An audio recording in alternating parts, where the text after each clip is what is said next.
Okay, this chapter focuses on the influence of stress, and due to the incorporation of cell phones, text messaging, Facebook, email, and other technological gadgets, this ensures that we almost never have a minute's peace to unwind and lower our stress levels. So, with that being said, the stress response is a generalized or systemic response to a change, which is referred to as a stressor. And this could be internal or external, and it may be modified in specific situations. Hans Seeley in 1946 came up with something called the General Adaptation Syndrome, or GAS, which is also referred to as the fight or flight concept. Now, his work revealed that the body fights to maintain homeostasis, and homeostasis is something the body can make adjustments for by making minor changes to result in this homeostasis steady state that we talk about, where everything is balanced in the body.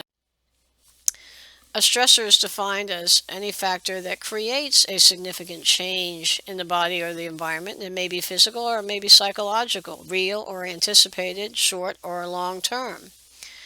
Possible stressors could be pain, exposure to cold, temperatures, trauma, anxiety, fear, a new job, infection, or even a joyous occasion. It varies from person to person.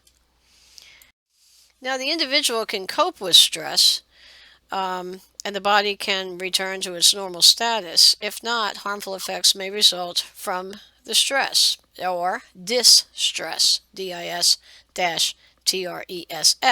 So distress is a term that relates to discomfort caused by stress. Stressors are a normal component of life. It can be a positive influence on the body when appropriate coping mechanisms function well. They stimulate growth and development. Now, Seeley defined three stages in the stress response. The alarm stage is the body's defenses being mobilized by activation of the hypothalamus, the sympathetic nervous system, and the adrenal glands. And remember, the adrenal glands have two parts. You have the adrenal cortex that primarily produces cortisol and aldosterone, and then you have the adrenal medulla that produces epinephrine, norepinephrine, and dopamine. These are catecholamines that work through the entire body by being released into the bloodstream to promote that full body stress response. Now, the resistance stage is when hormone levels are elevated and essential body systems operate at peak performance.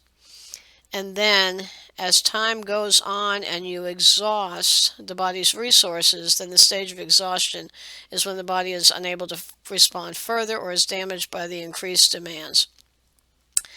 So the stress response involves an integrated series of actions involving the hypothalamus, the hypophysis, which is the pituitary gland, the sympathetic nervous system, the adrenal medulla, and the adrenal cortex. And in this picture here, you can see the pathway. Here's the stressor, and then the central nervous system is activated. Limbic system is your emotional response. Cerebral cortex is where you cognitively know what's going on, and the hypothalamus is the go-between.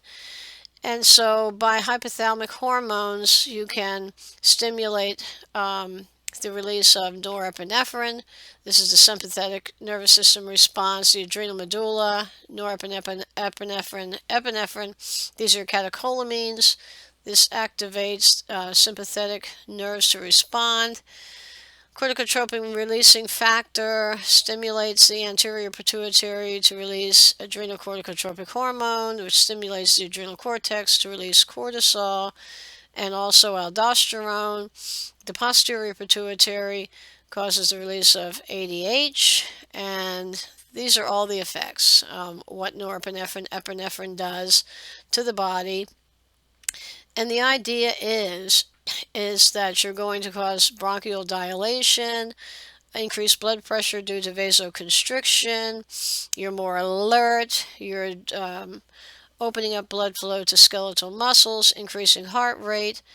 But with that being said, you're also breaking down proteins by trying to convert them into glucose to provide energy for the stress response, because glucose is the source of ATP production, stimulating the central nervous system.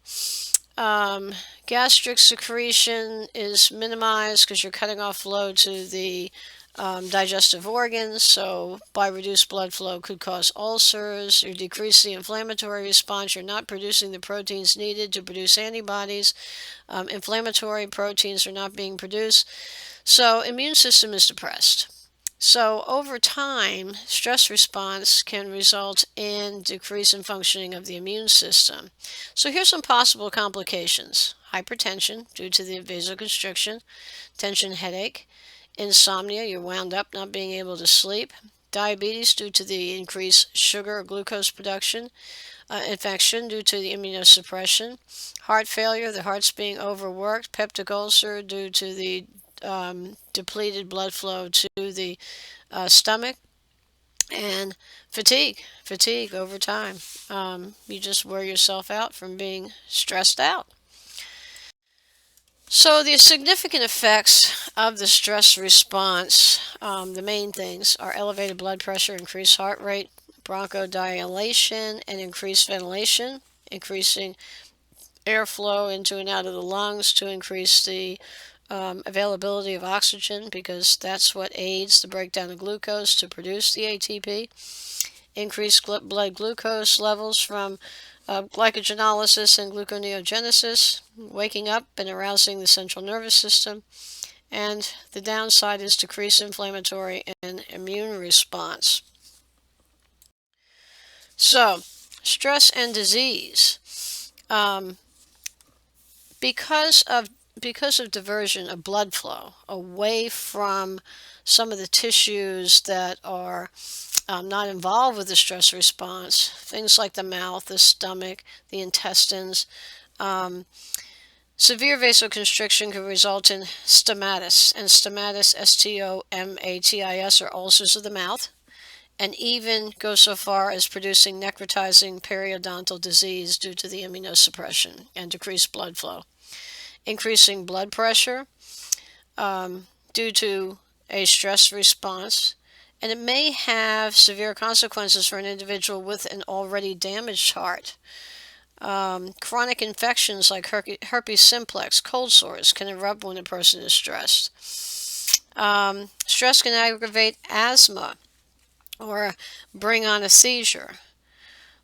It can, the onset of cancer or an infection frequently follows a serious life crisis, which suggests that the immune system has been depressed. Chronic diseases like multiple sclerosis or rheumatoid arthritis are aggravated by stress. Also, lupus, eczema, arthritis, acne, ulcerative colitis. And this is a picture showing you necrotizing periodontal disease as a result of excessive stress. Potential side effects from prolonged or severe stress from reduced blood flow to organs primarily can lead to renal failure or stress ulcers. Acute renal failure results from prolonged severe vasoconstriction and reduced blood supply to kidneys. Stress ulcers result when vasoconstriction hinders the production of protective secretions in the gastric mucosa. Preventive measures.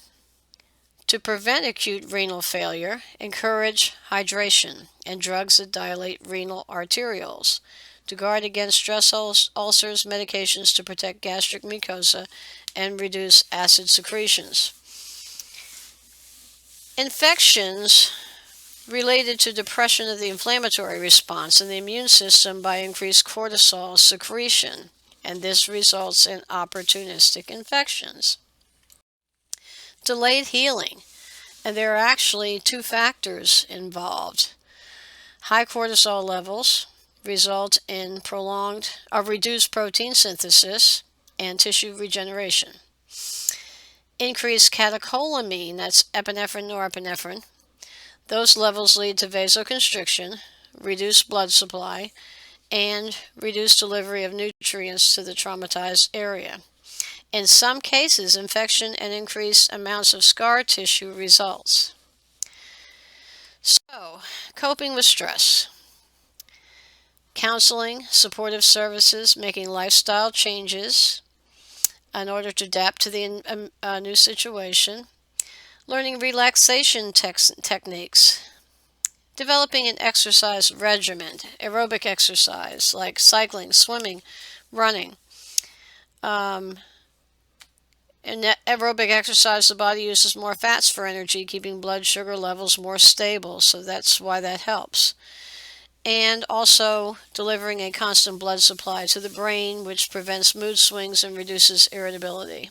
So, very, very good to develop some type of an exercise regimen, maybe 3 to 5 times a week if you can fit it in. Engage in diversions. Disengage from the situation, and then assess the problem more objectively. The use of anti-anxiety medications, if you have to. Don't get into these too much because I'll tell you they're very, very addictive. Benzodiazepines as a whole. You develop a tolerance to these, so not a good practice to get into. But lorazepam, Ativan is one that's commonly used, but only for a short period of time. Undertaking a methodical approach, assessing options or goals, making immediate decisions. Behaviors that can add to stress: not getting enough sleep, eating junk food, drinking too much coffee, or smoking constantly are behaviors that are more likely to add to stress than to alleviate it